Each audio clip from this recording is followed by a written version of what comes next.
बिस्मिल्लाहिर्रहमानिर्रहीम। अच्छा भाई, हम लोगों ने लास्ट क्लास में क्वेश्चन नंबर 3 तक जो है ये करा था। मैन्युफैक्चरिंग अकाउंट्स का हमारा टॉपिक चल रहा था। ठीक है, आज हम फर्दर मूव करते हैं और एक छोटा सा क्विक रिवीजन करते हैं और उसके बाद फिर हम आगे बात करते हैं। ठीक है। अच्छा भाई, अब तक हम लोगों ने क्या सीखा है? हम लोगों ने ये सीखा था कि यार हमें जब भी किसी भी चीज़ की टोटल कॉस्ट निकालनी पड़ती है, total cost of production calculate करनी पड़ती है, तो हमें दो चीज़ें चाहिए होती हैं। एक प्राइम कॉस्ट, प्लस उसके अंदर हम ऐड कर देते हैं फैक्ट्री ओवरहेड्स। और प्राइम कॉस्ट के अंदर हमारे पास कौन कौन सी चीजें आती थी? हमारे पास डायरेक्ट मटेरियल आता है, डायरेक्ट लेबर आती है, और डायरेक्ट एक्सपेंसेस आते थे। ठीक है। और इसी तरीके से जो फैक्ट्री ओवरहेड्स होते थे उसके अंदर हमारे पास क्या क्या चीजें आती हैं? इनडायरेक्ट मटेरियल, इनडायरेक्ट लेबर, और इनडायरेक्ट एक्सपेंसेस। ठीक हो गया। तो ये हम लोगों ने इस तरीके से लास्ट क्लास के अंदर देखा था। फिर हम लोगों ने ये भी देखा था कि जो डायरेक्ट मटेरियल होता है इसकी एक थोड़ी सी खास कैलकुलेशन होती है। जैसे आप अपनी इनकम स्टेटमेंट में कॉस्ट ऑफ सेल्स का पोर्शन बनाते थे, वैसे ही आपको डायरेक्ट मटेरियल भी कैलकुलेट करना पड़ता है। तो इसको इसको कैलकुलेट करने का तरीका क्या था वो मैं आपको एक दफा और भी बता देता हूँ। Cost of raw material used या कंज्यूम, दोनों टर्म यूज कर सकते हैं। तो ये हम किस तरीके से कैलकुलेट करके निकालते थे? सबसे पहले आप लिखोगे यहाँ पे ओपनिंग इन्वेंट्री, जैसे सोल्ड डे के टॉपिक में लिखते थे, बस यहाँ पे ऑफ रॉ मटेरियल। ठीक है। फिर आप लिखोगे यहाँ पे परचेज ऑफ रॉ मटेरियल, वो इसके अंदर ऐड हो जाएगा। फिर उसके बाद आप लिखोगे carriage inwards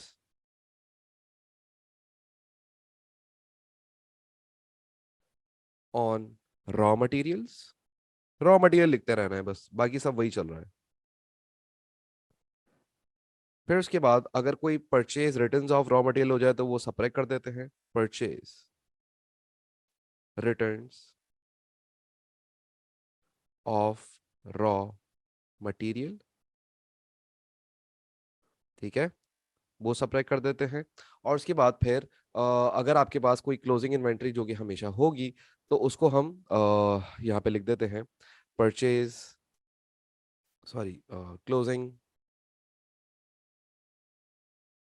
inventory of raw material. तो जब आप ये सब एडलेस कर लेते हो ना आपस में, तो आपके पास जो फाइनल आंसर आता है ना, इस फाइनल आंसर को कहा जाता है कॉस्ट ऑफ रॉ मटेरियल।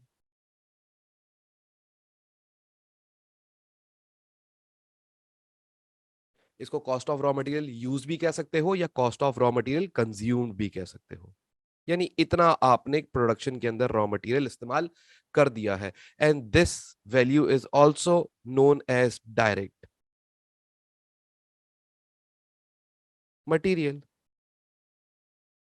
इसी को ही तो डायरेक्ट मटेरियल कहते हैं। तो डायरेक्ट मटेरियल की एक छोटी सी कैलकुलेशन होती है, जैसे कि आप कॉस्ट ऑफ सेल्स का पोर्शन बनाते थे उसी तरीके से आपने यहाँ पे भी काम करना है। और कॉस्ट ऑफ रॉ मटेरियल यानी कि डायरेक्ट मटेरियल को आपने कैलकुलेट कर लेना होता है। ये एक एक नॉर्मल सी बात है। अच्छा, अब एक कॉन्सेप्ट और मैं आपको दूंगा, फिर उसके बाद हम आगे बढ़ेंगे। जो अगला कॉन्सेप्ट मैं आपको देने जा रहा हूँ वो मैं आपको बात करता हूँ यहीं पे आगे। ठीक है, ये आप साथ साथ करते रहिएगा कॉपी। जो हमारे पास मैन्युफैक्चरिंग अकाउंट्स का टॉपिक है, इस टॉपिक के अंदर जो इन्वेंट्रीज होती हैं वो तीन टाइप की होती हैं। तीन टाइप की इन्वेंट्रीज का मतलब क्या है? तीन टाइप की इन्वेंट्रीज का मतलब ये होता है, पहले टाइप की इन्वेंट्री को कहा जाता है, यानी कि ये बेसिकली क्लोजिंग इन्वेंट्री की बात कर रहा हूँ या ओपनिंग इन्वेंट्री, कुछ भी आप ले सकते हैं, बस इन्वेंट्री। ठीक है। वो गुड्स जो आपके पास रखी हुई हैं या वो चीजें जो आपके पास रखी हुई हैं और अभी तक वो बिकी नहीं है, येट अनसोल्ड है। तो सबसे पहले होती है रॉ मटेरियल की इन्वेंट्री। रॉ मटेरियल की इन्वेंट्री का मतलब क्या होता है? रॉ मटेरियल की इन्वेंट्री का मतलब ये होता है कि मैं लेट सपोज ये मैं एक एक टेबल पे बैठा हुआ हूँ, सही है, हो सकता है आपको नहीं नजर आ रही हो कैमरे के अंदर, बट जाहिर सी बात है कोई ना कोई टेबल सामने रखी होगी, एक मैं एक टेबल के ऊपर बैठा हुआ। अच्छा, अब इस टेबल के अंदर क्या होता है कि भाई इसका पहले वुड वगैरह आती है इसकी, ठीक है, और वुड वगैरह आने के बाद, फ्रेम वगैरह आने के बाद जो है वो फिर इसके ऊपर काम करना शुरू होता है, ठीक है।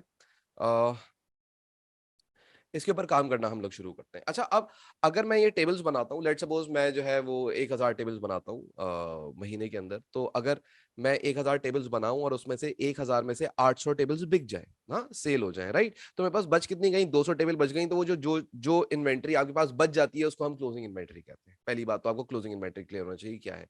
वो गुड्स जो आपने बनाई थी बेचने के लिए, बट वो अभी तक सोल्ड नहीं हुई है, अब नेक्स्ट ईयर में सोल्ड हो जाएगी, ठीक है। अच्छा, अब मैं जब वुड लेके आता हूँ तो मेरे पास बहुत सारी एक एक पूरा कंपार्टमेंट पड़ा हुआ होगा, मेरे पास एक पूरा मेरा वेयर हाउस बना हुआ होगा, और उस वेयर हाउस के अंदर सिर्फ वुड्स रखी हुई होंगी। अब उस वुड का मैंने क्या करना है, मैंने तो उसकी टेबल्स बनानी है, मैंने तो उसकी चेयर्स बनानी है, टेबल बनानी है, मैं वो काम करता हूँ। तो जो रॉ मटेरियल होता है ना, रॉ मटेरियल वो होता है जो मेरी टेबल की वुड आई हुई थी। ये बेसिकली क्या है, ये रॉ मटेरियल है, ठीक है। मेरे पास साल एंड हो गया, साल के आखिर में कुछ लकड़ियां अभी भी पड़ी हुई, हाँ, नेक्स्ट ईयर यूज हो जाएंगी, यानी नेक्स्ट ईयर मतलब अगले दिन से स्टार्ट कर दूंगा दोबारा यूज करना। तो मेरे पास जो लकड़ियां पड़ी हुई है, जो मेरे पास वुड्स पड़ी हुई है टेबल्स बनाने के लिए, वो रॉ मटेरियल्स है मेरे, वो क्या है, रॉ मटेरियल्स है। उसके बाद क्या होता है, उसके बाद फिर मैं उसको टेबल को बनाना शुरू करता हूँ, ठीक है। उसकी प्रिपरेशन स्टार्ट होती है, उसकी प्रोडक्शन स्टार्ट होती है, और फिर एक और टाइप की इन्वेंटरी आती है जिसको हम कहते हैं work in progress. Now what is work in progress. Work in progress का मतलब, लेट सपोज मैं एक टेबल लाता हूँ, लकड़ियां लकड़ियां वगैरह आती हैं, लगती हैं, उसके बाद इस पे पॉलिश वगैरह होती है, फिनिशिंग वगैरह होती है, एंड देन फिर हम इसको किसी कस्टमर को बेच देते हैं। अब अगर मेरे पास सिर्फ लकड़ियां पड़ी हुई है तो दैट इज रॉ मटेरियल। लेकिन अब वो लकड़ियां हमने काट के इस पे काम करना शुरू कर दिया टेबल पे, अब वो काम चल रहा है टेबल के ऊपर, तो उसको हम कहते हैं वर्क इन प्रोग्रेस। अब हो सकता है कि भाई टेबल्स पे काम चल रहा हो और साल खत्म हो जाए, तो जो इन्वेंट्री या जो आपकी प्रोडक्शन आधी बनी हुई होगी, यानी अभी वो पूरी कंप्लीशन के अंदर नहीं आई है, फिनिश गुड में तैयार नहीं हुई है, अभी पूरे तरीके से बनी नहीं है, बट अभी वो अंडर प्रोग्रेस है, अभी बन रही है, तो उसको कहा जाता है वर्क इन प्रोग्रेस की इन्वेंट्री। यानी वो लकड़ियां जो यहाँ पे भी टूट फूट के लगी हुई हैं, किसी पे पेंट हुआ हुआ है, किसी टेबल पे, किसी पे नहीं हुआ हुआ, अभी वो अंडर प्रोग्रेस है, अभी वो बन रही है, अभी वो प्रिपरेशन के प्रोसेस के अंदर है, अभी वो प्रोडक्शन के प्रोसेस के अंदर है, तो उस टाइप की इन्वेंट्री को वर्क इन प्रोग्रेस कहा। और उसके बाद फिर आपके पास जब वो टेबल फाइनली तैयार हो जाती है, तो वो जो आपकी फाइनल टेबल होती है, तो उसको कहा जाता है फिनिश्ड गुड्स। फिनिश गुड्स का मतलब क्या है, अब ये फुल्ली तैयार है 100%, ठीक है। अब हमने क्या करना है, इसको सिर्फ बेचना है। किसको बेचना है, हम लोगों ने इसको बेचना है अपने कस्टमर्स को। किसको बेचना है, कस्टमर्स को बेचना है। तो याद रखिएगा कि रॉ मटेरियल का मतलब ये है कि इसके ऊपर 0% प्रोडक्शन हुई हुई है, सिर्फ रॉ मटेरियल पड़ा हुआ है। 1% से लेके 99% तक अगर किसी चीज के ऊपर, किसी प्रोडक्ट के ऊपर काम हुआ हुआ है, तो वर्क इन प्रोग्रेस के कैटेगरी के अंदर आ जाती है। और अगर कोई गुड 100% तैयार हो गई है, तो उसको हम फिनिश्ड गुड कहते हैं। क्लियर हो गया। तो इन्वेंट्रीज हमारे इस टॉपिक के अंदर तीन टाइप की होंगी। नंबर वन, रॉ मटेरियल, यानी कि बिल्कुल लकड़ियां शकड़ियां पड़ी हुई है। वर्क इन प्रोग्रेस, यानी कि आधा बना हुआ सामान पड़ा हुआ है। एंड फिनिश गुड्स, कंप्लीट हुआ हुआ सामान पड़ा हुआ है। क्लियर हो गई बात यहां तक, डन हो गई, डन, यहां तक क्लियर हो गई सारी बातें। मुझे बताओ, ये वाली बात जो अभी मैंने आपसे इन्वेंट्री की भी करी, वो भी क्लियर हो गई सबको, ठीक है। कि इन्वेंट्रीज तीन टाइप की होंगी, raw materials, work in progress और फिनिश गुड्स। अब हम आगे बात करते हैं। अगली बात जरा सुनिएगा। यहाँ पे हम एक नेक्स्ट क्वेश्चन पढ़ने जा रहे हैं, और इस क्वेश्चन को देखते हैं, इस क्वेश्चन के अंदर एग्जामिनर हमसे क्या बात करता है। अच्छा जी, क्वेश्चन आपकी स्क्रीन पे मौजूद है, क्वेश्चन पढ़ूंगा, देखते हैं क्या बातें कर रहा है एग्जामिनर। सबसे पहले एग्जामिनर बोलता है, Ibrahim Numan owns and run a small manufacturing business, का एक छोटा सा मैन्युफैक्चरिंग बिजनेस है। He provides the following information for the year ended 30th of September 2009। और ये क्या कर रहा है, ये जो है आपके पास कुछ इंफॉर्मेशन प्रोवाइड कर रहा है। अब अगर आप देखें तो बोलता है, रॉ मटेरियल इन्वेंट्री एट 1 अक्टूबर। तो रॉ मटेरियल की ओपनिंग इन्वेंट्री दी हुई है, कौन सी इन्वेंट्री, ओपनिंग, ठीक है। फिर उसके बाद बोलता है, raw material inventory at 30th सितंबर, तो ये क्लोजिंग इन्वेंट्री हो गई, ठीक है। फिर उसके बाद ये बोलता है, परचेज ऑफ रॉ मटेरियल, तो आपने रॉ मटेरियल परचेज करा, तो ये परचेज है। डायरेक्ट वेजेस गिवन है, तो याद रखिएगा डायरेक्ट वेजेस का मतलब direct labour. Indirect labour cost का मतलब है indirect labour. Licence fee for manufacturing of goods, तो ये डायरेक्ट एक्सपेंस होता था, licence fee, royalties, specific hire of machine, फिर ये रिटर्न आउटवर्ड्स है, यानी कुछ आपने रॉ मटेरियल रिटर्न कर दिया, रॉ मटेरियल का रिटर्न है। फिर इसी तरीके से कैरेज इनवर्ड्स गिवन है, और ये किसका कैरेज इनवर्ड्स है? रॉ मटेरियल का। अब आपसे वो क्या बोलता है इस पार्ट के अंदर कि यार मुझे कैलकुलेट करके दे दो prime cost of Ibrahim Noman selecting the appropriate item from the information given above. अब आपने क्या निकालना है? आपने प्राइम कॉस्ट निकालनी है। आपको पता है प्राइम कॉस्ट के अंदर क्या क्या चीजें आती हैं? हाँ सर हमें पता है बेटा। एक आता है डायरेक्ट मटेरियल, ठीक है। डायरेक्ट मटेरियल की कैलकुलेशन करनी पड़ेगी, जो कि अभी मैंने आपको बताया कि डायरेक्ट मटेरियल को कैलकुलेट करने के लिए आपको ये बनाना पड़ेगा, राइट। ये करना पड़ेगा आपको, डायरेक्ट मटेरियल बनाने के लिए आपको ये बनाना पड़ेगा, ठीक है। डायरेक्ट मटेरियल कैलकुलेट करने के लिए ये एक पोर्शन बनाना पड़ेगा कॉस्ट का, ठीक है, डायरेक्ट मटेरियल की कॉस्ट का। और उसके बाद फिर अगली चीज आप इसके अंदर ऐड कर दोगे डायरेक्ट लेबर। तो डायरेक्ट लेबर आपको सवाल के अंदर गिवन है, ठीक है।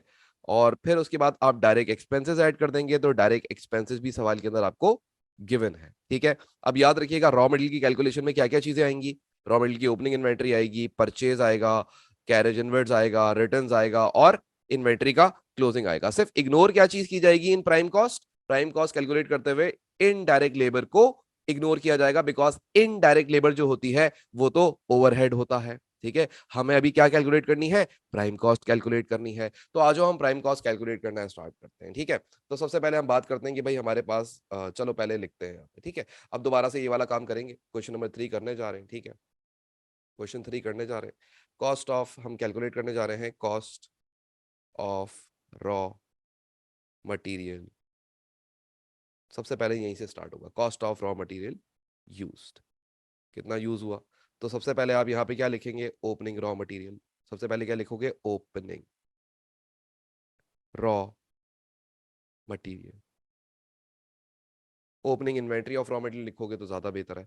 ओपनिंग वैल्यू कितनी है? 975, वो 7950, तो यहाँ लिख दो 7950, ठीक हो गया। फिर इसके बाद आप लिखोगे purchase of raw material, purchase of raw material. अब ये जो परचेज ऑफ रॉ मटेरियल आपको गिवन है, ये आपको सवाल के अंदर गिवन है कितना? 66,300 का, वो आप रिकॉर्ड कर लोगे 66,300 का। फिर इसके बाद आप क्या करोगे? फिर आपने देखा था सवाल के अंदर कि आपको कुछ कैरेजेस गिवन थे, तो वो कैरेज रिकॉर्ड करोगे पहले तो, ठीक है। तो यहाँ पे आएंगे carriage inwards on raw material. Value कितनी थी? वैल्यू वाज 3,800, ठीक है। तो 3,800 रिकॉर्ड कर लेंगे।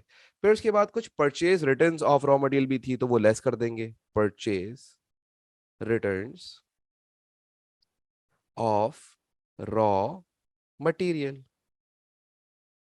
और उसको हम सब्ट्रैक्ट कर देंगे, और जो कि थी 4,100 की। ये लिखा हमने कैरेज एंड रेट्स, और उसके बाद फिर हम लिख रहे हैं 4,100 की रॉ मटेरियल की रिटर्न्स, ठीक है, 4,100। फिर आखिर में हम क्या करेंगे? लेस कर देंगे। ये ऐसे लेस लिख दिया करो, मैंने आप लोग को बोला हुआ है मैं रेड से लिखता हूँ तो इसका मतलब लेस कर रहा होता हूँ, लेकिन आप लोग लेस ऐसे लिखेंगे, ठीक है। Less closing inventory of raw material. तो अब अगर आप अपनी closing inventory of raw material देखें, तो closing inventory of raw material is 8850, right. तो 8850 रिकॉर्ड कर देंगे, 8850, ठीक हो गया। तो आपके पास यहां से जो एडलेस करके आंसर आएगा, इसको कहा जाएगा cost of raw material used. आपने कैलकुलेट कर लिया cost of raw material used, या कंज्यूम्ड भी लिख सकते हैं, कंज्यूम्ड या यूज भी लिख सकते हैं। बेसिकली आपने कैलकुलेट क्या कर लिया? डायरेक्ट मटेरियल, ठीक हो गया। कितना आंसर आ रहा है? 66,100, ठीक है। 65,100 आ रहे हैं ज्यादा, ठीक है। अच्छा भाई, फिर उसके बाद आगे बात करते हैं। तो अब हमारे पास डायरेक्ट मटेरियल आ गया। In order to calculate prime cost, direct material में क्या ऐड करोगे? डायरेक्ट लेबर और डायरेक्ट एक्सपेंसेस। तो हमें यहाँ पे सवाल के अंदर कुछ डायरेक्ट लेबर गिवन थी, डायरेक्ट फैक्ट्री वेजेस, तो ये लिख देंगे डायरेक्ट फैक्ट्री वेजेस। अब ये जो डायरेक्ट फैक्ट्री वेजेस है, ये आपको कितने की गिवन है? ये आपको गिवन है 29,700 की, ठीक है। तो ये लिख देंगे 29,700। उसके बाद फिर हमारे पास एक और एक्सपेंस मौजूद था, जिसका नाम था लाइसेंस फी।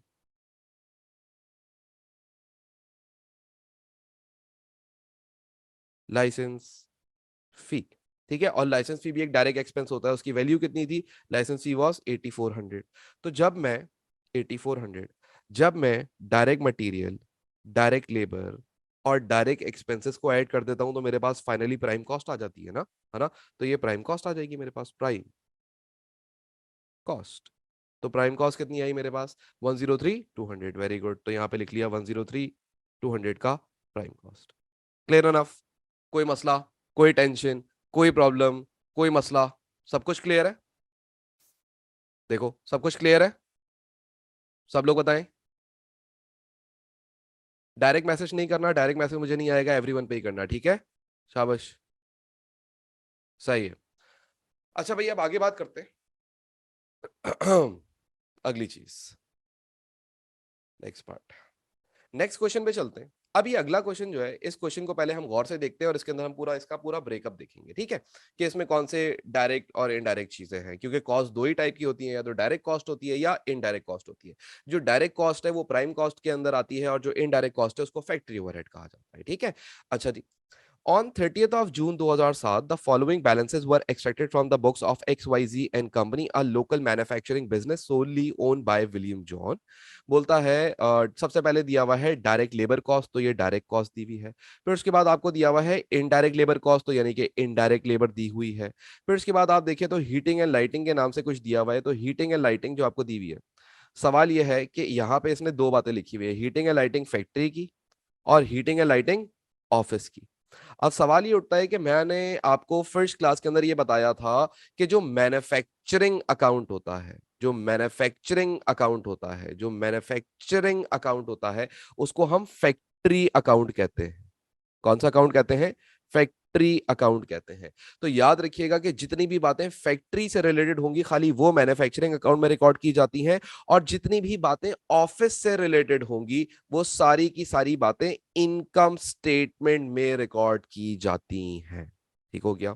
सर ये आपने कब बताया था, तो याद करो सबसे पहले जब मैंने स्टार्टिंग की थी इस टॉपिक की, तो स्टार्टिंग के अंदर मैंने आपको क्या बताया था, ये देखो यहाँ पे कि जो आपकी मैन्युफैक्चरिंग अकाउंट होता है उसका दूसरा नाम क्या होता है, फैक्ट्री अकाउंट, यानी फैक्ट्री रिलेटेड बातें यहाँ पे रिकॉर्ड की जाएंगी, ऑफिस रिलेटेड बातें इनकम स्टेटमेंट में रिकॉर्ड की जाएंगी, और उसके बाद बैलेंस शीट बन जाएगी। क्लियर हो गई बात, ठीक है। तो अब अगर हम वापस सवाल पे चले, सवाल पे चले, तो सवाल के अंदर यहाँ पे ये दिया हुआ है मैन्युफैक्चरिंग अकाउंट में, इसको रिकॉर्ड करोगे ऑफिस की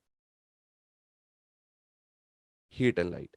नाउ सवाल ये उठता है कि अगर आप इसको मैन्युफैक्चरिंग अकाउंट में रिकॉर्ड करोगे तो heating and lighting expense direct expense होता है या इनडायरेक्ट एक्सपेंस होता है, तो याद रखिएगा हीटिंग एंड लाइटिंग एक इनडायरेक्ट एक्सपेंस है, तो इसको ओवरहेड्स में रिकॉर्ड किया जाता है। फिर उसके बाद रेंट एंड रेट्स है, तो रेंट एंड रेट भी फैक्ट्री का भी गिवन है और ऑफिस का भी गिवन है, तो इसका मतलब ये आप मैन्युफैक्चरिंग अकाउंट में लिखोगे, लेकिन कहां पे, इनडायरेक्ट एक्सपेंसेस में। ठीक है, उसके बाद आगे आ जाओ, तो बोलता है फैक्ट्री फ्यूल एंड पावर, तो फैक्ट्री फ्यूल एंड पावर, क्या इसका प्रोडक्शन से कोई डायरेक्टली ताल्लुक बनता है, क्या इसकी पर यूनिट प्रोडक्शन के ऊपर कॉस्ट कैलकुलेट हो सकती है, नहीं हो सकती, तो ये भी एक आपका इनडायरेक्ट एक्सपेंस है। फिर उसके बाद आपको मिसलिनियस एक्सपेंसेस दिए हुए फैक्ट्री के, जो कि फैक्ट्री अकाउंट में जाएंगे, यानी कि मैन्युफैक्चरिंग अकाउंट में, और कुछ ऑफिस के दिए हुए, तो यहाँ पे ये भी आप मैन्युफैक्चरिंग अकाउंट में रिकॉर्ड करेंगे, और ये भी एक इनडायरेक्ट एक्सपेंस है, ठीक है। फिर उसके बाद आपको आगे दिया हुआ है डेप्रिसिएशन ऑन मशीनरी, तो मशीनरी की जो डेप्रिसिएशन होती है वो भी मैन्युफैक्चरिंग अकाउंट में ही जाएगी, क्योंकि मशीनरी का इस्तेमाल हो रही है फैक्ट्री के अंदर। फिर आपको दिया हुआ है कैरेज इनवर्ड्स, तो कैरेज इनवर्ड्स भी मैन्युफैक्चरिंग अकाउंट में इस्तेमाल होता है, क्योंकि आप गुड्स खरीद के लेके आते हैं, ठीक है। ठीक है बेटा, मैं दिखा दूंगा, जब मैं पीछे जाता रहूंगा तो वो स्क्रीनशॉट ले लेना, ठीक है। अच्छा भाई, फिर आगे वो बोलता है calculate total factory overhead cost for the year ended June 2007 by extracting relevant items from the information. अब आप लोगों ने कैलकुलेट क्या करना है, टोटल फैक्ट्री ओवरहेड्स को कैलकुलेट करना है। अब फैक्ट्री ओवरहेड्स को कैलकुलेट करने का मतलब क्या है, कि जितने भी फैक्ट्री के ओवरहेड्स हैं खाली वो आएंगे, यानी कि फैक्ट्री ओवरहेड्स के अंदर आती क्या क्या चीजें हैं, जैसे प्राइम कॉस्ट में डायरेक्ट मटेरियल आता था, इसमें इनडायरेक्ट मटेरियल आता है। इनडायरेक्ट मटेरियल सवालों में दिया हुआ भी नहीं होता है, पता है, सवालों में क्या दिया हुआ होता है, इनडायरेक्ट लेबर दी हुई होगी, ठीक है, और इनडायरेक्ट एक्सपेंसेस दिए हुए होंगे। तो यानी कि ये तीन चीजें होती हैं जो कि आपकी ओवरहेड्स को बनाती हैं, आपकी ओवरहेड की जो कॉस्ट आती है वो इन तीन चीजों की वजह से आती है। Number one, indirect material, number two, indirect labour, number three, indirect expenses. Clear हो गया, ठीक है। अच्छा भाई, अब आपने क्या करना है, यहाँ पे आप लोगों ने कैलकुलेट करना है फैक्ट्री ओवरहेड्स, ठीक है, तो हम यहीं पे ये वाला क्वेश्चन कर लेते हैं, या चलो इधर ही कर लेते हैं, ठीक है। Question number 4, question 4। हम क्या कैलकुलेट करने जा रहे हैं? Factory overheads. ठीक है। फैक्ट्री ओवरहेड्स के अंदर आप सबसे पहले देखो तो आपको सवाल के अंदर क्या गिवन था। अब आ जाओ, आपके साथ साथ लेके चलते हैं हम। डायरेक्ट लेबर तो फैक्ट्री ओवरहेड नहीं है ना, डायरेक्ट लेबर तो प्राइम कॉस्ट का पार्ट होती है, तो इसको तो हम इग्नोर कर देंगे। अभी तो हमें प्राइम कॉस्ट कैलकुलेट नहीं करनी, हमें क्या कैलकुलेट करना है? Factory overheads.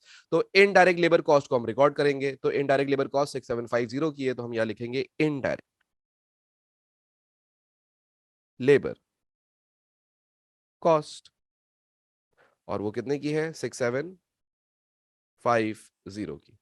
फिर उसके बाद आप आगे आ जाओ तो हीटिंग एंड लाइटिंग के अंदर फैक्ट्री का हीटिंग एंड लाइटिंग लिखेंगे, कितने का है? 5200 का है। तो फैक्ट्री हीटिंग एंड लाइटिंग कितना था मैं भूल गया। इट वाज 5200 का। ठीक है, तो 5200 रिकॉर्ड कर लेंगे। फिर उसके बाद अगला एक्सपेंस देखते हैं ओवरहेड का कौन सा है। तो रेंट एंड रेट्स था फैक्ट्री का, वो रिकॉर्ड कर लेंगे। तो यहाँ लिखेंगे factory rent and rates.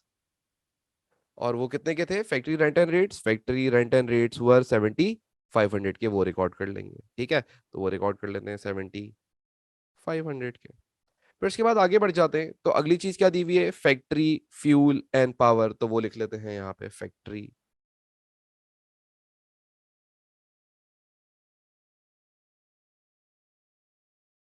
Power. कितना था फैक्ट्री फ्यूल एंड पावर का? 1800 का था। 1800 यहाँ रिकॉर्ड करते हैं। क्लियर? सही है। उसके बाद फिर आगे बात करते हैं। तो आपको कुछ मिसलीनियस एक्सपेंसेस दिए हुए हैं, तो मिसलीनियस एक्सपेंसेस जो है आपके पास फैक्ट्री के हैं, तो वो रिकॉर्ड कर लेते हैं।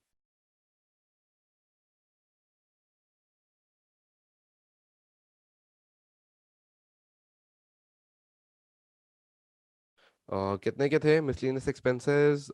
2650 के। ठीक है, तो 2650 को ये रिकॉर्ड कर लेंगे। उसके बाद फिर आगे क्या है? डेप्रिसिएशन है आपके पास मशीनरी की, तो वो डेप्रिसिएशन यहाँ पे रिकॉर्ड कर लेंगे। Depreciation on factory machinery. तो वो कितना आ जाएगा? That was again 1800। ठीक है, तो ये भी 1800 आ जाएगा। तो जब इन सबको मैं आपस में ऐड करूंगा तो मेरे पास पता लग जाएंगे कि मेरे फैक्ट्री ओवरहेड्स कितने हैं। तो ये आ रहे हैं 25,700 के। ठीक है, यहां तक क्लियर हो गया? कोई मसला, कोई टेंशन? कॉपी कर लें यहाँ तक। वासिम बेटा, इससे पहले हमने ये वाला क्वेश्चन करा था, ये यहाँ से पढ़ना स्टार्ट किया था। ठीक है, इसका एक स्क्रीनशॉट ले लो। वन। फिर उसके बाद हम लोगों ने ये क्वेश्चन नंबर 3 कराया अभी, वो तो तुम आ चुके थे। ठीक है, स्क्रीनशॉट ले लो। और फिर उसके बाद हम लोगों ने अभी ये क्वेश्चन नंबर 4 कराया। ठीक हो गया? क्लियर बात? डन। आगे बढ़ जाए, अगली बात करें। सही है। अच्छा भाई, नेक्स्ट पोर्शन पे, नेक्स्ट क्वेश्चन पे बढ़ते हैं। नेक्स्ट क्वेश्चन देखते हैं। नेक्स्ट क्वेश्चन क्या है? अगेन फैक्ट्री ओवरहेड्स ही आपने कैलकुलेट करने हैं। अब इसको हम डायरेक्टली कर लेंगे। तो भाई Graham Neil owns a small manufacturing business, Graham provide the following information. ठीक है, सबसे पहले आपको डायरेक्ट लेबर कॉस्ट दे दी, फिर इनडायरेक्ट लेबर कॉस्ट दे दी, फिर हीटिंग एंड लाइटिंग फैक्ट्री का दे दिया, हीटिंग एंड लाइटिंग ऑफिस का दे दिया, रेंट एंड रेट दे दिया फैक्ट्री का और ऑफिस का, मशीनरी रिपेयर्स दे दिया, जर्नल एक्सपेंसेस के अंदर फैक्ट्री के जर्नल एक्सपेंसेस और ऑफिस के जर्नल एक्सपेंसेस। अब आपको बोलता क्या है? Calculate the total factory overheads. Total factory overheads आपने कैलकुलेट करने हैं। तो टोटल फैक्ट्री ओवरहेड्स में क्या क्या लेंगे आप? सबसे पहले लेंगे इनडायरेक्ट लेबर। ठीक है, फिर आप लेंगे फैक्ट्री का हीट एंड लाइट, फिर आप लिखेंगे फैक्ट्री का रेंट एंड रेट्स, फिर आप लिखेंगे मशीनरी का रिपेयर्स, क्योंकि मशीनरी का यूज होती है फैक्ट्री के अंदर, और उसके बाद फिर फैक्ट्री के जर्नल एक्सपेंसेस। और जब आप इन सबको आपस में ऐड कर लेंगे, this plus this plus this plus this plus this, तो आपके पास आ जाएंगे फैक्ट्री ओवरहेड। सबको ऐड कर लो, डायरेक्ट आंसर निकाल के मुझे बता दो। ठीक है, आंसर निकाल के बताओ कितना आ रहा है। और 24350 ये आया है। ठीक है, 24350 आ रहा है, चेक कर लो सब लोग।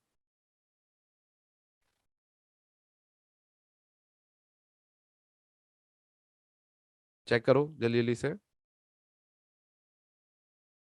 और 25850 अलग अलग आंसर्स आ रहे हैं।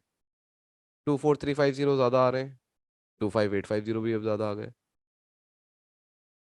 तो 25850 ये करेक्ट है। ठीक है, तो उसको हटा देते हैं। ठीक है, यहां तक तो हमारा ये वाला क्वेश्चन बड़ा नॉर्मल सा हो गया। अब इसके ऊपर पूरा लिखने की जरूरत नहीं है, आपको कॉन्सेप्ट क्लियर हो गया कि how overheads are calculated, right. Overheads को कैलकुलेट करने का तरीका क्या था, वो एक इंपॉर्टेंट चीज। ठीक है, वो हम लोग समझ चुके हैं। अच्छा, उसके बाद फिर हम नेक्स्ट क्वेश्चन पे पढ़ते हैं। जो अगला क्वेश्चन है हम इसको देखते हैं, अगले क्वेश्चन के अंदर क्या दिया हुआ है एग्जामिनर ने। पढ़ते हैं जरा सवाल को। अब अगर आप देखें सवाल को, तो सवाल के अंदर क्या बोलता है, मजे का सवाल है। बोलता है on 31 March 2002 the following balances were extracted from Excel manufacturing limited. अब आपको वो कुछ इंफॉर्मेशन दे रहा है, एक ओपनिंग इंफॉर्मेशन है यानी 1 अप्रैल 2001 की, और एक क्लोजिंग इंफॉर्मेशन है 31 मार्च 2002 की। दो इंफॉर्मेशन है। अब अगर आप यहाँ पे नोटिस करें इस सवाल के अंदर, तो इस सवाल के अंदर एग्जामिनर ने आपको कुछ इन्वेंट्रीज गिवन है। अगर आप इन्वेंट्रीज देखो तो सबसे पहले कौन सी इन्वेंट्री गिवन है, रॉ मटेरियल का ओपनिंग इन्वेंट्री और रॉ मटेरियल का क्लोजिंग इन्वेंट्री। फिर इसी तरीके से अगर आप वर्क इन प्रोग्रेस देखो तो वर्क इन प्रोग्रेस का ओपनिंग इन्वेंट्री और वर्क इन प्रोग्रेस का क्लोजिंग इन्वेंट्री, और ये बात मैं आपको ऑलरेडी सिखा चुका हूं, ठीक है, क्या होती है।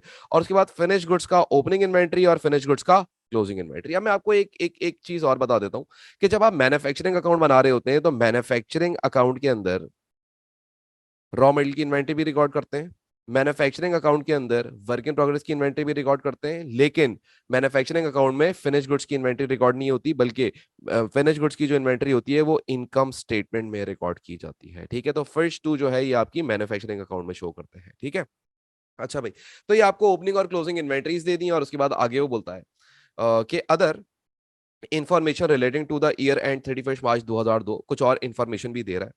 सबसे पहले बोलता है कि यार परचेज ऑफ रॉ मटेरियल, ठीक है, और परचेज ऑफ रॉ मटेरियल दिया हुआ है उसने, मैन्युफैक्चरिंग की वेजेस दी हुई है उसने आपको, मशीनरी रिपेयर एंड मेंटेनेंस दिया हुआ, ये एक इनडायरेक्ट एक्सपेंस है। Factory license, manufacturing license fee एक डायरेक्ट एक्सपेंस है। Miscellaneous factory expenses indirect expense है। Raw material return to supplier एक डायरेक्ट मटेरियल रिटर्न किया है आपने। डेप्रिसिएशन ऑन मशीनरी बिल्कुल आएगा। डेप्रिसिएशन ऑन ऑफिस इक्विपमेंट, याद रखिएगा ये कौन सा इक्विपमेंट है, ऑफिस इक्विपमेंट। तो ऑफिस इक्विपमेंट की डेप्रिसिएशन ऑफिस अकाउंट में यानी कि इनकम स्टेटमेंट में रिकॉर्ड की जाएगी, यहां पे रिकॉर्ड नहीं की जाएगी। ठीक हो गया। अच्छा, वो आपसे सबसे पहले क्या बोलता है, सबसे पहले बोलता है कि यार prepare manufacturing account for the year ended showing clearly. आपने मैन्युफैक्चरिंग अकाउंट बनाना है, सबसे पहले उसको क्लियरली शो करना है कि cost of raw material used कितनी है। तो cost of raw material use हम कैलकुलेट करके दिखाते हैं एग्जामिनर को। ठीक है, क्वेश्चन नंबर 7 कर रहे हैं, तो अब यहां से स्टार्ट करते हैं। क्वेश्चन 7 पे क्यों पहुंच गए हम, 4 के बाद, 4 के बाद ये 6 था, ये जो हमने करा था ये 5 था, राइट, 6750 वाला। यस, ये हम लोगों ने यहाँ, मैंने गलत लिखा हुआ है, ठीक है, दिस वाज क्वेश्चन नंबर 5, 6 हमने वहीं कर लिया था, अब हम 7 कर रहे हैं। ठीक है, क्वेश्चन नंबर 7। क्वेश्चन 7 जो है, स्टार्ट करते हैं। वापस खोल लेता हूँ, आप लोग अपनी बुक्स के अंदर खोल के रखा करें सारी कैलकुलेशन वगैरह। ठीक है, अच्छा भाई, सबसे पहले हम स्टार्ट करेंगे, तो स्टार्ट कहाँ से होगा, हम यहाँ पे बनाने क्या जा रहे हैं, मैन्युफैक्चरिंग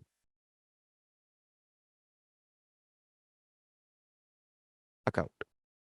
ठीक है, और इसके अंदर हमें क्लियरली शो करनी है कुछ चीजें। Number 1, cost of raw material use. ठीक है, तो हम यहाँ पे स्टार्ट करते हैं। सबसे पहले आप क्या लिखते हो मैन्युफैक्चरिंग अकाउंट में, ओपनिंग इन्वेंट्री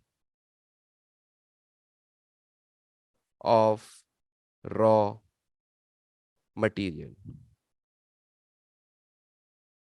अच्छा, अब ये opening inventory of raw material हमें कितने की गिवन है, 10,800 की, तो वो हम रिकॉर्ड कर लेंगे, 10,800। ठीक हो गया। फिर उसके बाद हम लिखेंगे परचेज ऑफ रॉ मटेरियल। ठीक है, तो हमारी जो रॉ मटेरियल की परचेजेस थी वो ये रही 184,600 की। ठीक है, तो यहाँ लिखो 184,600।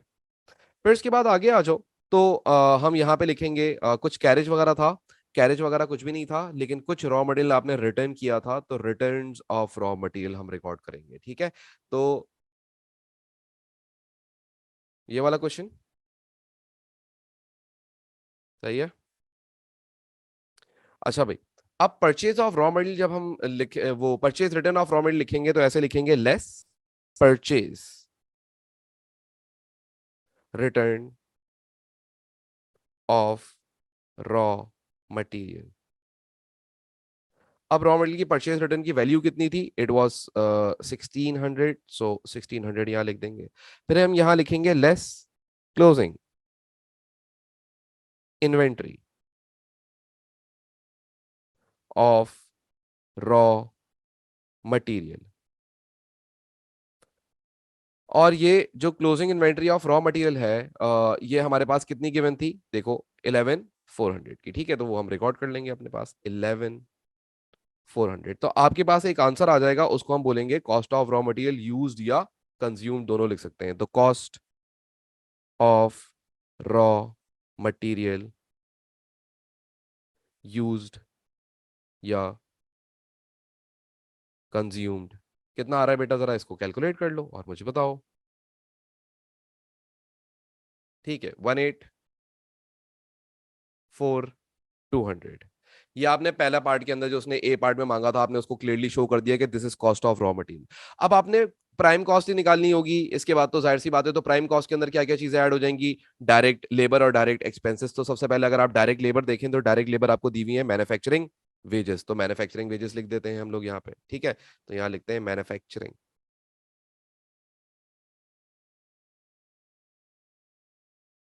इसी के अंदर डायरेक्टली ऐड कर देते हैं। ठीक है, मैन्युफैक्चरिंग इधर ही ऐड होता है। ठीक है, मैन्युफैक्चरिंग वेजेस।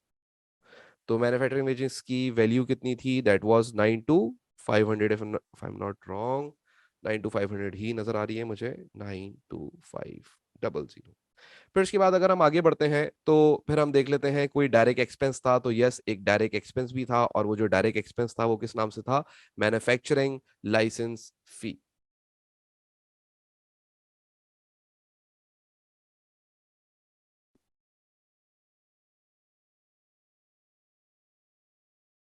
और उसकी वैल्यू कितनी थी लाइसेंस फी की? That was 12,800, right.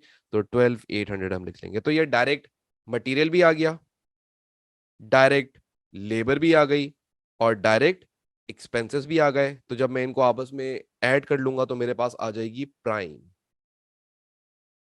कॉस्ट। और वो बताओ कितनी आ रही है?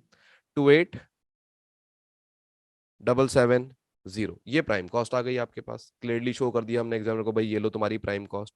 अब आप लोगों ने क्या निकालना है? अगले पार्ट के अंदर आपको बोलता है कि भाई आपने प्राइम कॉस्ट निकाल ली, अब आपने क्या निकाल के बता देना है उसको? Cost of production. तो कॉस्ट ऑफ प्रोडक्शन निकालने के लिए, किसी भी चीज की कॉस्ट निकालने के लिए प्राइम कॉस्ट में ओवरहेड्स को ऐड कर दिया जाता है। तो अब हम क्या करेंगे? यहाँ पे हम हेडिंग लिखेंगे फैक्ट्री ओवरहेड्स।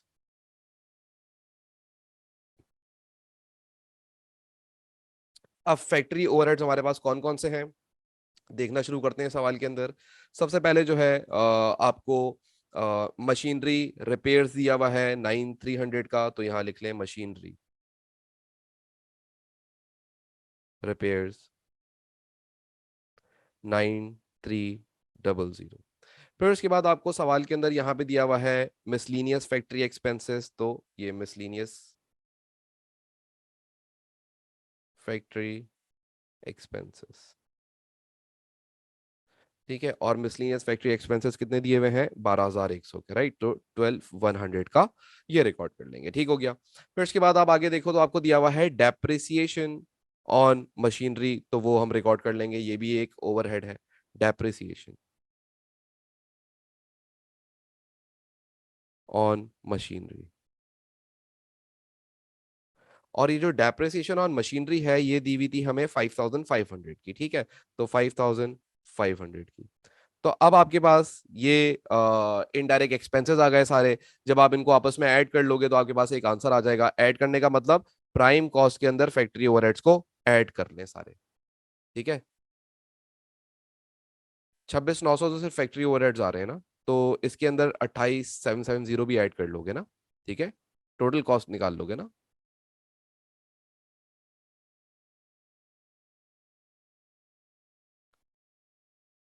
55।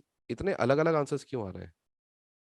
अच्छा, ये तुम लोगों ने मुझे प्राइम कॉस्ट गलत निकलवाई है, इसका मतलब सही है, मैं समझ गया तुम लोग प्रॉब्लम क्या कर रहे हो।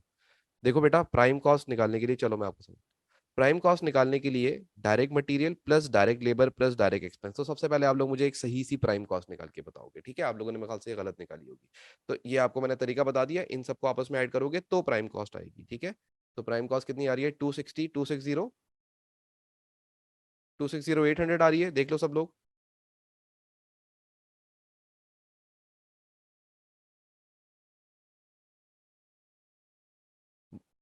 सर प्राइम कॉस्ट सही है, बस आपने डायरेक्ट मटेरियल गलत लिखा है। अच्छा डायरेक्ट मटेरियल कितना था? 182, सॉरी सॉरी 182 400। अच्छा मैंने 184 200 लिख दिया। 182 400 ये बताया मुझे, ठीक है। उसके बाद अब प्राइम कॉस्ट निकाल लो दोबारा से, कितनी आ रही है जरा यार? प्राइम कॉस्ट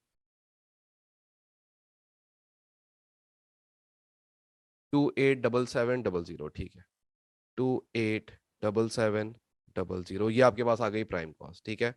उसके बाद फिर आप इस प्राइम कॉस्ट के अंदर सारे ओवरहेड्स ऐड कर दो, तो आपके पास यानी कि जो भी आपके पास प्राइम कॉस्ट आई थी ना, ये प्राइम कॉस्ट जो आपके पास आ गई थी, ठीक है, इस प्राइम कॉस्ट के अंदर ये बाकी वाली तीन चीजें और ऐड कर दीजिए, ठीक है, ये सब भी ऐड कर दीजिए प्राइम कॉस्ट के अंदर। सो टोटल बन रहा है 314600। अब अगर सवाल के अंदर ये यहां तक आ गया सबका आंसर, अब सुनो बात काम की, ठीक है, ये प्लस माइनस तो टेंशन नहीं। अब जरा काम की बात सुनो, अगर सवाल के अंदर आप ये देखते हो कि वर्क इन प्रोग्रेस गिवन है, तो ये जो आपके पास आंसर आया है ना, इसको आप कॉस्ट ऑफ प्रोडक्शन मत बोलना, ठीक है, बल्कि आपने क्या करना होगा, इसी को थोड़ा सा कंटिन्यू करोगे। और कंटिन्यूशन मैं यहीं से कर रहा हूं, नीचे मैं यहां लिखूंगा opening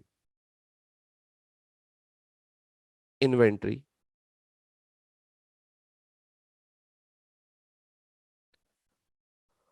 of work in progress.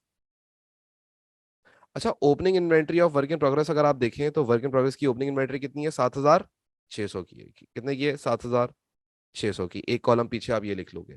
फिर कभी कभी क्या होता है, कभी कभी ऐसा भी होता है कि आप ना कुछ वर्क इन प्रोग्रेस खरीद भी लेते हो, यानी कि आधी बनी हुई टेबल्स, मेरा कोई और कॉम्पिटिटर था, मैंने उसको बोला यार ये मुझे बेच दो, तो उसने मुझे आधी बनी हुई टेबल्स बेच दी। तो कभी कभी purchase of work in progress भी आ जाता है सवालों में। तो purchase of work in progress अभी तो हमें सवाल में गिवन नहीं है, तो मैंने ऐसे ही समझाने के लिए लिख दिया आपको, ठीक है। और उसके बाद आप क्या करोगे? Less closing inventory of work in progress. अच्छा closing inventory of work in progress को अगर आप देखें तो सवाल में कितने का गिवन है? 8800 का है। तो इसमें से क्या करें? 8800 माइनस करते हैं। तो आप मुझे बताएं कि 7600 में से 8800 जब आप माइनस कर देंगे तो रिमेनिंग कितना बचेगा? 1200। तो 1200 जो आपके पास आ रहा है ये नेगेटिव आ रहा है, 1200 नेगेटिव बन रहा है ना, ठीक है, 1200 नेगेटिव आ रहा है। तो अब आप क्या करेंगे, जो आपके पास 314600 था उसमें से 1200 माइनस कर देंगे, तो आपके पास एक फाइनल आंसर आ जाएगा, ठीक है। तो अब आपके पास एक फाइनल आंसर आ जाएगा, वो कितना आ रहा है? 334, ठीक है। इसको हम क्या बोलेंगे? इसको हम बोलेंगे कॉस्ट ऑफ प्रोडक्शन। इसको हम और क्या बोल सकते हैं? मैन्युफैक्चरिंग कॉस्ट, ठीक है। याद रखिएगा वर्क इन प्रोग्रेस सबसे आखिर में एडजस्ट होता है। काम आपने पहले वही करना है पूरा, देख लो अब आप ऊपर। काम आपने पहले वही करना है, आपने सबसे पहले क्या करना था? वही प्राइम कॉस्ट निकालनी थी, वही ओवरहेड्स को प्राइम कॉस्ट में ऐड करना था, और उसके बाद आखिर में आपने क्या करना था? आखिर में आप लोगों ने वर्क इन प्रोग्रेस की एडजस्टमेंट कर लेनी थी। सही है। क्वेश्चन 6 पेज, क्वेश्चन 6 पेज ये रहा, ठीक है। यहां तक बताओ, यहां तक क्लियर हो गया आप लोगों को? कोई मसला, कोई टेंशन? क्लियर है, ठीक है। अच्छा अब आपको एक मजे की बात बताऊं, ये जो आपने बनाया है ना, ये पूरा कंप्लीट मैन्युफैक्चरिंग अकाउंट है। This is complete manufacturing account. यानी यहाँ पे जो भी आपने काम करा है ना, this is complete manufacturing account. पहले आपने प्राइम कॉस्ट निकाली, फिर फैक्ट्री ओवरहेड्स ऐड करे उसके अंदर, और फिर ओपनिंग और क्लोजिंग जो भी था वर्क इन प्रोग्रेस आपने उसको ऐड। अच्छा अब देखो मैंने हमेशा कोई भी चीज आपको ना फॉर्मेट से नहीं पढ़ाई है कि ये इसका फॉर्मेट होता है, इसको याद कर लो, ये होता है वो होता है। तो अगर हम यहाँ पे आके अगर हम मैन्युफैक्चरिंग अकाउंट का फॉर्मेट देखें ना, अब जो कि मैंने आपको बिल्कुल नहीं दिखाया था, मैंने छुपा के, मतलब ये मैंने किसी को भी नहीं दिखाया होगा कि ये फॉर्मेट ऐसा होता है। अब अगर तुम इस फॉर्मेट को गौर से देखो ना, तो इसके अंदर जो बातें लिखी हुई है ना वो सब आपको ऑलरेडी आ चुकी हैं। ठीक है। प्राइम कॉस्ट कैसे निकलेगी पहले, प्राइम कॉस्ट के साथ फिर हम लोगों ने क्या करना है, प्राइम कॉस्ट किसके अंदर ऐड हो जाएगी, etcetera etcetera etcetera. Prime cost कैसे निकलेगी, opening inventory, raw material purchase, raw material return, carriage cost, closing, direct cost आ जाएगी आपके पास जो भी आ रही है। ठीक है। Other direct cost, direct labour, direct expenses, royalties, वो ऐड कर दोगे तो प्राइम कॉस्ट आ जाएगी। फिर उसके बाद आप फैक्ट्री ओवरहेड्स की हेडिंग लिख के सारे ओवरहेड्स लिखोगे और उनको उसके अंदर ऐड कर दोगे तो कॉस्ट ऑफ प्रोडक्शन बोल सकते हो इसको, या ना भी नाम दो कॉस्ट ऑफ प्रोडक्शन तो कोई मसला नहीं है, ज्यादा बेहतर है कॉस्ट ऑफ प्रोडक्शन ना बोला जाए, इसको कोई नाम ना दिया जाए। फिर वर्क इन प्रोग्रेस को एडजस्ट कर लोगे, ओपनिंग और क्लोजिंग को, अगर पॉजिटिव आंसर आए तो ऐड कर दोगे, नेगेटिव आंसर आए तो लेस कर दोगे, और आपके पास मैन्युफैक्चरिंग कॉस्ट आ जाएगी। क्या ये जो पूरा फॉर्मेट है ये आपके दिमाग के अंदर अब बन चुका है? मुझे ये चीज अब क्लियर कीजिएगा, ये जो अभी हम लोगों ने सारा ये काम किया था, क्या ये जो फॉर्मेट है ये आपके दिमाग में बन चुका है कि हाँ यार ये कॉन्सेप्चुअली सारा काम हो रहा है, कि यार ये होगा इसी तरीके से ना? सही है। तो आपके आपके दिमाग के अंदर जो है ये फॉर्मेट याद करके, मैंने बच्चों को देखा है वो किताब खोल के फॉर्मेट खोल के बैठे हुए होते हैं और वहां से देख देख के लिख रहे होते हैं। यार ऐसे कभी भी सवाल सही नहीं हो सकता जब तक आपका कॉन्सेप्ट क्लियर नहीं होगा। बात समझ आती है? यहाँ तक सबको क्लियर हो गया? अच्छा, अब हम क्या करते हैं, हम आगे बढ़ते हैं, ठीक है, और आगे देखते हैं एग्जामिनर हमसे क्या बोलता है।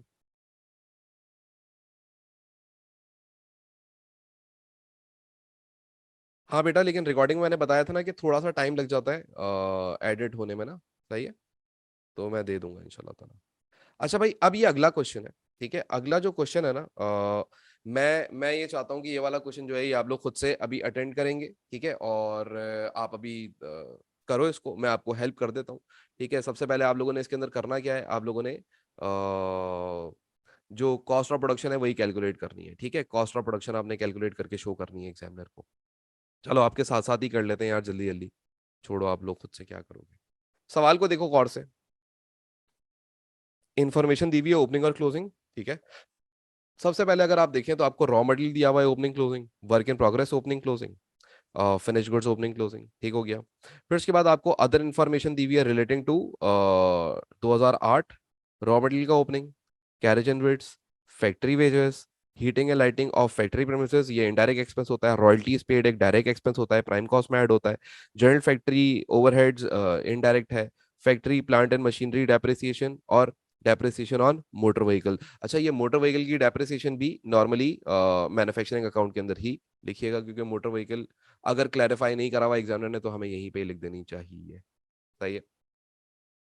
ऐसे ही कर सकते हैं, लिख सकते हैं। सही है, वरना वैसे मोटर व्हीकल पे वो क्लियर करेगा कि मोटर व्हीकल किस काम के लिए इस्तेमाल हो रही थी। अगर ये ऑफिस में इस्तेमाल हो रही थी तो ऑफिस यानी इनकम स्टेटमेंट डेप्शन जाएगी, और अगर मैन्युफैक्चरिंग में जानी चाहिए तो ये फैक्ट्री में इस्तेमाल ही होनी चाहिए। लेकिन खैर अभी हम इसको फैक्ट्री ओवरहेड मानेंगे। ठीक है, ये क्या है, फैक्ट्री ओवरहेड है। अच्छा, अब मैं अगर आपसे ये बोलूं कि चलो यार, क्या तुम लोग ये वाला क्वेश्चन खुद से कर सकते हो? क्या पूरा मैन्युफैक्चरिंग अकाउंट खुद से बना सकते हो सब लोग? मुझे बताओ, खुद से बन जाएगा? पक्की बात है?